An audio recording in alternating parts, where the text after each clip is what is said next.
yet another box on my sofa. It's getting a bit fed up of being a bed for filming. Hello everybody, welcome to Robert's Train Set again. I've got my lovely backdrop again with all my tools hanging on the wall. I'm finding this quite easy to do with the Microsoft webcam on my computer lid. Unfortunately, the camera in the lid itself doesn't work, and hasn't for quite a long time. Why? Don't know. It says it works, but I never get anything. So you may have just seen on Monday night, last Monday night, my bit on the polls, and obviously they did shut on Tuesday night. And I'm in the process of assimilating all the information I got. It was quite interesting, I must say, to see what locomotives, what locomotives came out on top. I suppose the actual ones that won, and I don't know at the moment. I mean, I'm recording this on March the 1st. The ones you would expect to see near the top are probably there, but it was just the ones below and some things you think might be popular and they're not, which I find quite interesting. I know it's a very small poll. I think the most on any poll as of today is about 30 people. But, you know, that's compounded by all 7 polls with maybe 20 on or 15 or whatever. So it's a bit, I'm going to waffle a bit, I'm sorry. So what's this video about? Well, in that video, as you saw, you heard rather than saw one of my new locomotives.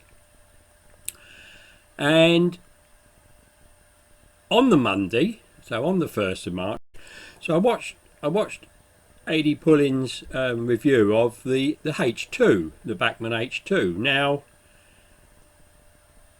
the locomotive you heard on that last video was in fact the H1, and this does have a name. It's Portland Bill, and I decided, because I've got Southern Region carriages, that I'd buy the Southern Region lined in malachite green. I haven't got a malachite green of anything, I don't think.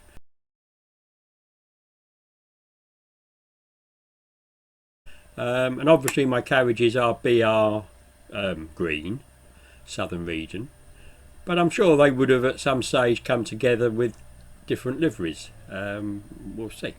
So I'm going to show you that now, and I've decided to do these in 2 separate videos. So I did say about having 2, and 2 did come, and you've seen the box they came in. But I'm going to split them, because I think if I try and do both and talk about what I mentioned, you know, on that last video, they're going to be miles long.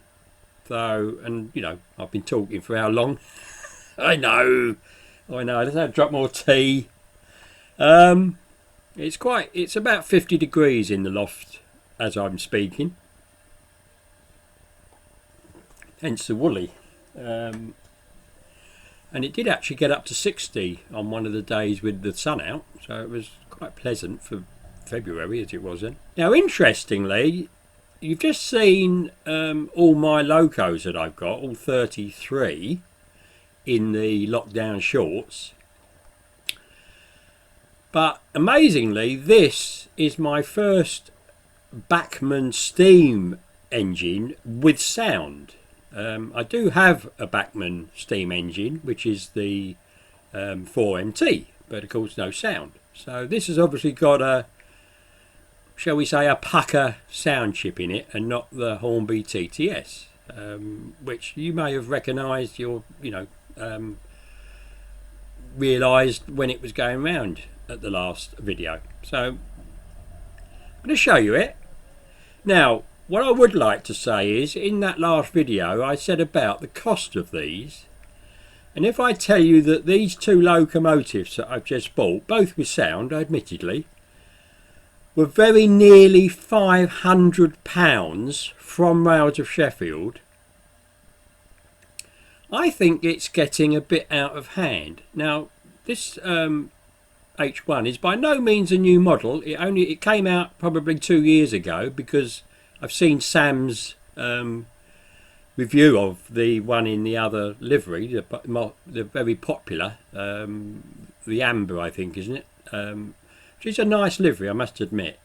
But even now, you pay more for that model than you will for this southern region, which, okay, given the different livery details, it's probably slightly justified, I don't know.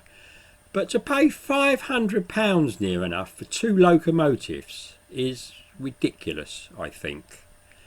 And there's not even on this particular model, a very complicated valve gear. It's basically a straight, connecting rod with a rod to the cylinders, and boom, that's your lot. So I just think it is getting out of hand. And in the second video on my second acquisition, which the eagle-eyed of you, if you watch this video, you might see it on the layout. I haven't taken it off, it is on the layout, so if you have an eagle eye and have a look round, you might realise what I bought as the second one. So there's a little test for you. Let's see how good you are, shall we? That's assuming I show it in the video, of course, when I film it. So I'm not going to say any more about this, except that I will say that this engine itself, of cost, from Wales to Sheffield, with obviously the DC sound in it, £263.45. Now, that is a lot of money, and you might be hearing my new hall clock going off. That's another story. I managed to destroy the other one, so I bought a new one, and it chimes. Ady pulling on his review that I saw on the day that I'm recording this, he paid £195 for his DC ready locomotive. Admittedly, it was the H2 and not the H1. But, I don't think there's an awful lot of difference on them, to be honest. There's a few extra bits, and as you would get, with different variants. But the H1, the H2, and I think the C1 are fairly well related to each other. So if you think about that, I've only actually paid about £68 for the sound chip in this, and I think that's quite good. So the cost that I've been charged for this 2 years after it came out is considerably less than maybe this new one that Ady has reviewed. And I'm just wondering, and I will elaborate it more on the second review that I shall do. Is it us? Is it us causing this? Or is it the manufacturers being greedy? I'll harp on it a bit more on the next one. All right. So I think we should now get on and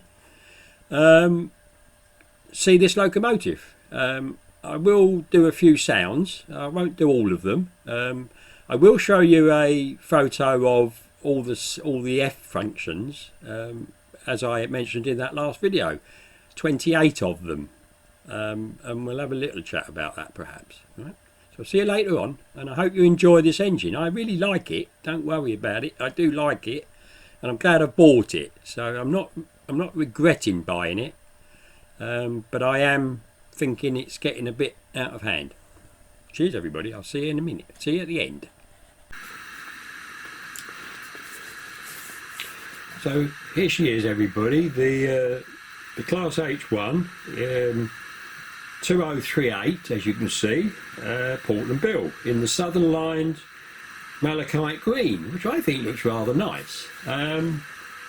The actual lining is, there's still two lines there with a black between. They're just not as perhaps distinct as they are on the other liveries, and I've not seen the black livery, so I don't know the BR black, but I really like this. I think it looks really nice. And obviously we've got the name, which we do have an etch plate that we can put on if we need to. So yeah, I really like this. So I'll give you a few of the sounds, and if I give you the ones that I can actually get on Railmaster quickly, which are actually on with the engine. So we've got the coal.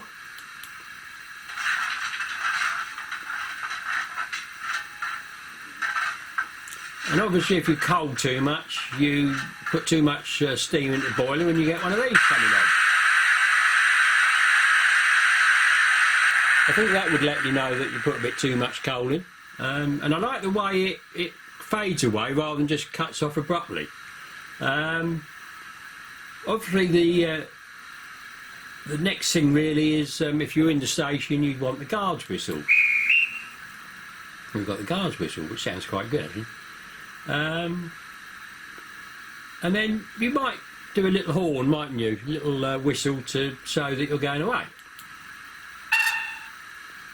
And then you'd need to inject steam into the cylinders.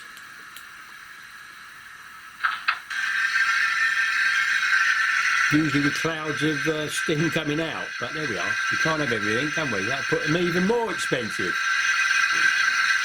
And then we would just go forward, hopefully very slowly.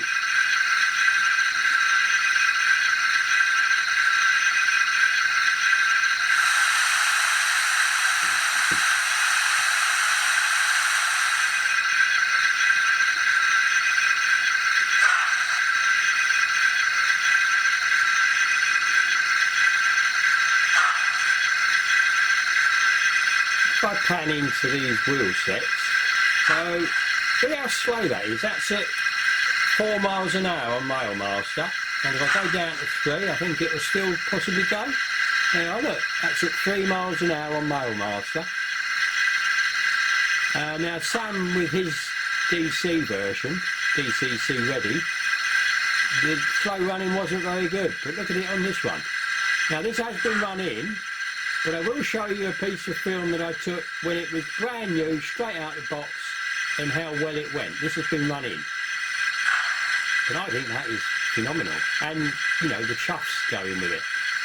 Hello everybody, I just bought these new Bachmann model up to basically see if it works and whatever. And Sam's Trains about 2 years ago did a piece on this in the umber, not in the malachite green I've got. His was DC ready, DCC ready. This is DCC sound. And his didn't run particularly well slowly, straight out of the box. I just thought I'd show you the difference with DCC. So this is on 3 miles an hour. I've not reprogrammed it, it's still on number 3. And it's using another LOCO's, what's the name? That is superb. I can't fault that at all. That is really, really slow. So I will be doing a bit more on this, but I just I want to upload something, so I just need to make sure they work, and then I'll do it another day. I just thought you'd like to see this. Great, eh? So let's try it backwards. Is it as good? I don't know actually. I've done this.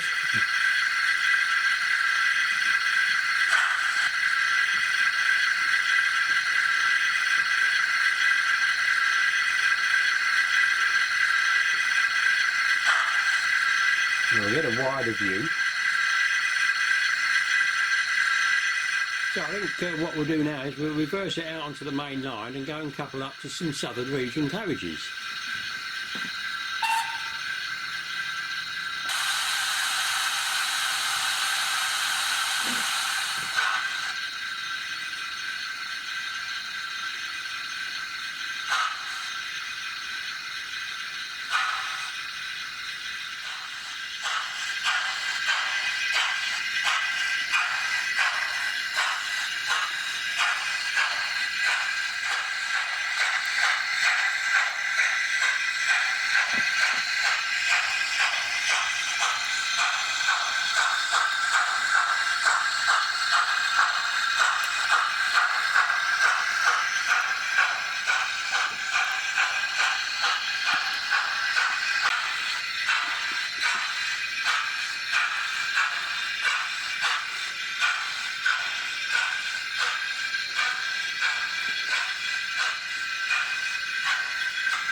So here are the etched nameplates, look alright.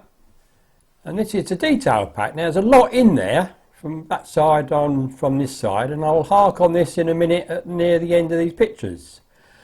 But it's to do with this front end. Look at the lack of detail. There's nothing stuck to it. We've got some fixed buffers, and that's it, and a lot of holes. The cab is superb, I must admit, this cab, but it needs to be. It's open, isn't it? And what I was saying earlier on about, it's hardly complicated valve gear, is it? The actual livery is really well applied. I really like the livery on this, and it is a lot simpler than the other one that is more expensive. So here we have the 28 function lists, and if you look at these, how many of these are you actually going to use? Now this is down the bottom, you know, short toot maybe, medium duration swell whistle I mentioned before, no, unfitted freight. So we're back to this buffer beam, and as you can see there's a lot of bits to be stuck on, and I do agree that some need to be left off because they might inflict some derailing. But that only applies to the ones with these asterisks by them. Why aren't all the others fitted as they should be? Well, welcome back. I hope you enjoyed all that, and the photos and the close-ups that I have done with it. So I hope you saw the function list, the photo of the function list that I took. And as I said, there's 28 functions. And I maintain, unless you're an out-and-out die-hard everything to the book, and I think even the prototypical type modeler would probably not be as fastidious as showing all the sounds it can make. How many do you use? We're paying for this Zemo decoder, and obviously part of that cost is getting all these sounds in the sound file. But me as really enjoying these sound locomotives, and I really do, as I said, you know, it's what brought me really back into the hobby 3 years ago. What do you use? You use sound on, lights obviously if it's got lights. This one hasn't. Obviously the horns, the guard's whistle maybe. With a steam locomotive, yes, I do use the safety valves and the coaling and those sort of things. But I mean, looking at this in front of me, you know, a medium duration swell whistle is one, or a long duration plaid whistle. So you might use them occasionally, but you can't, on Railmaster you can only have 6 sounds that you can assess quickly, or access quickly I should say. And down at the bottom we've got clear from the guard, so somebody saying that in a voice, and going under Charlie, which I assume is when they're going under to uncouple or whatever. And then you've got guard to driver instructions. You know, it's all time and money, isn't it, going into these decoders. Now you get as many functions as, I must say, on a TTS, but they're maybe not quite as specialised as the more expensive decoders. I'm not saying that all these functions shouldn't be there. I'm just saying we don't really, I wouldn't have thought, use them. I mean, I use quite a few on some of my videos on them, don't I? You've seen me. But on that, on the 2-3 minute lockdown videos, I really truncated them. You know, the coaling might go on for, you know, 30 seconds. Can't afford 30 seconds of coaling on one of those. You just chop it off and then do the next bit and so forth. So great if you're doing a 25-minute video on one engine, which I think most of us agree can be a bit boring, can't it? I mean, if you put interest in it, like hopefully with this one where you can see it and I'll run it and talk about it, maybe. But just having trains running around the layout, you know, I've learned it doesn't work, does it?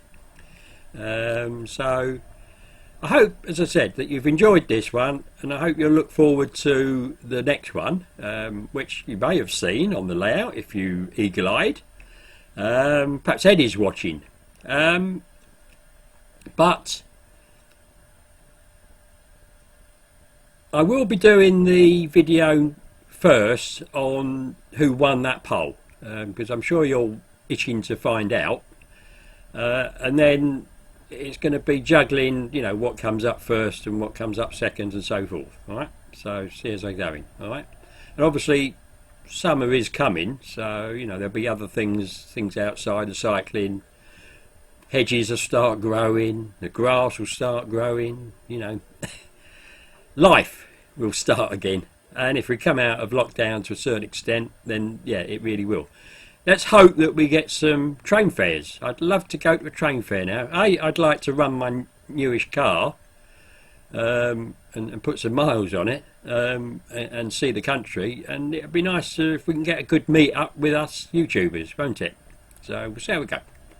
So I'm going to finish now, and I wish you all well. I hope you've had your jabs if you're old enough, and not long for you younger lot to get it.